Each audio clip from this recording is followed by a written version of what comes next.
무엇에 사로잡혀 있습니까? 고린도후서 5장 14절.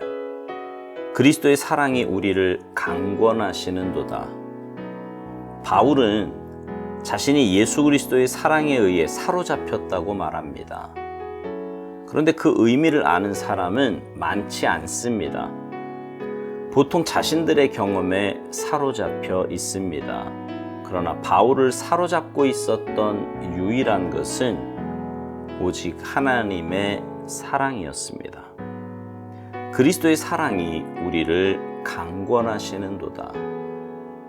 그리스도의 사랑에 의해 강권함을 받는 사람을 보면 누구나 그 사람을 분명히 알아볼 수 있습니다.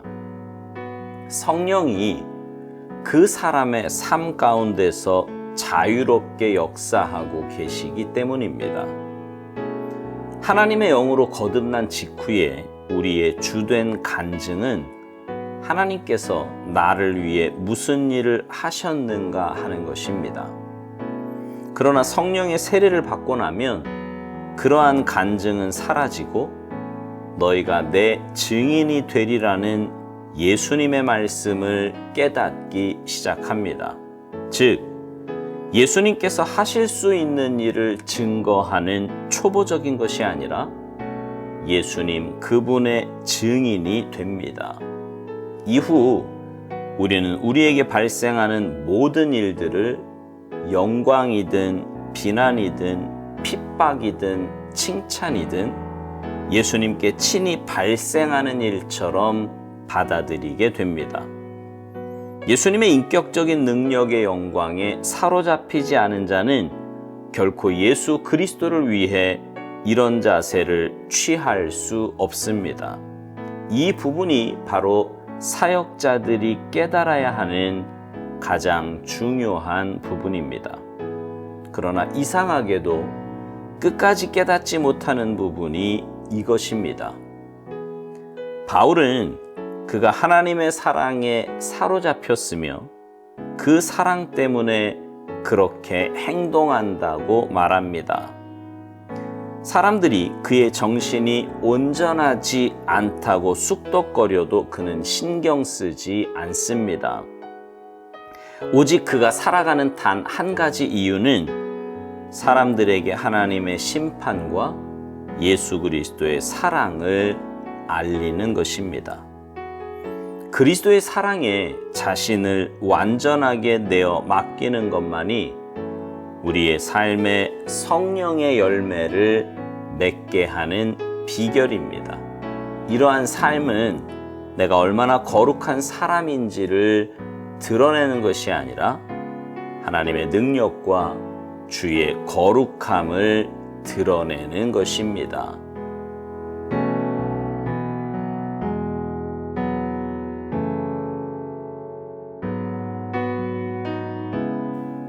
담의 색상에서 예수님을 만난 바울은 일평생 주님의 그 사랑에 사로잡혀 자신의 삶을 주님께 내어드린 사람이었습니다.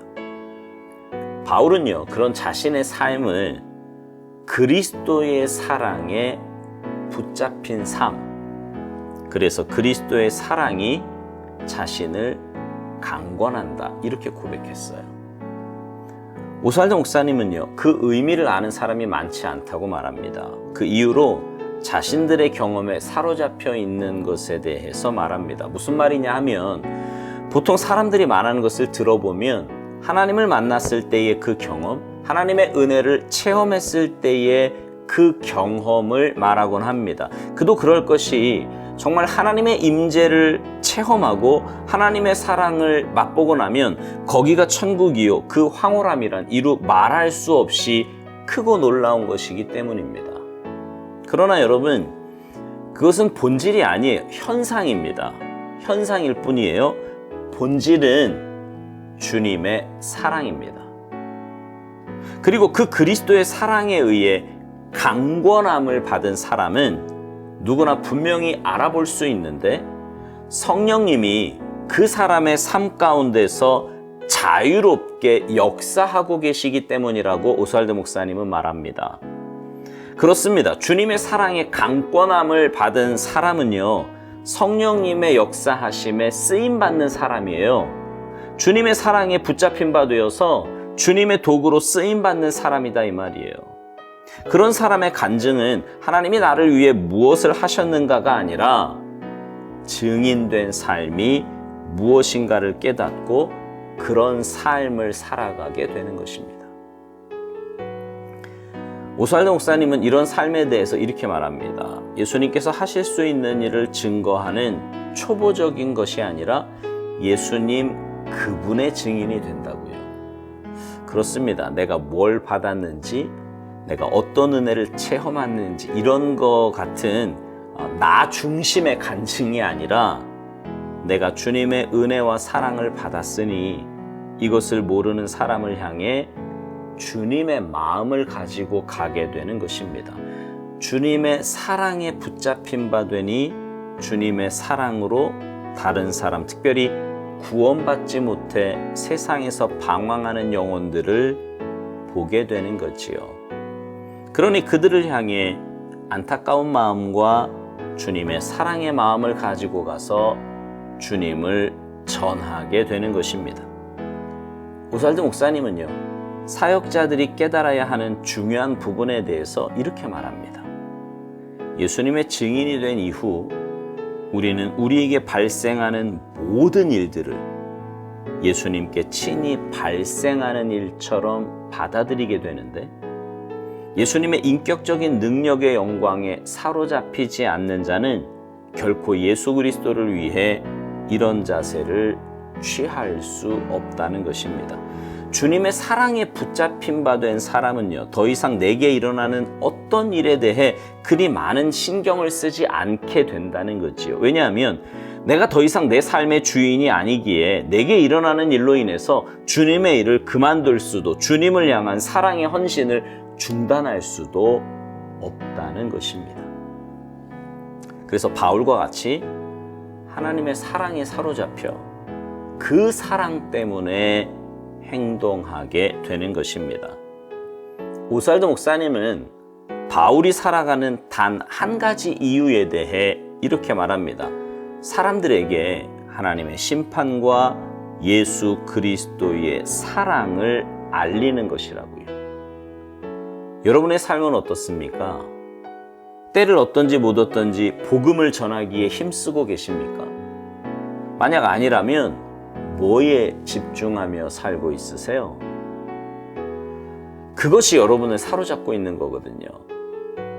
바꿔 말하면 하나님의 사랑이 아닌 다른 것에 여러분의 마음과 삶을 빼앗겨서 주님의 사랑을 증거하는 일이 아닌 다른 일에 집중하며 살아가고 있는 것입니다.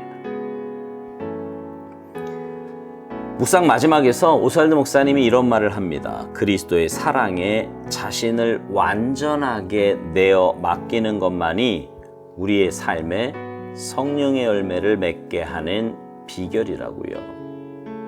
이러한 삶은 내가 얼마나 거룩한 사람인지를 드러내는 것이 아니라 하나님의 능력과 주의 거룩함을 드러내는 것이라고 말합니다.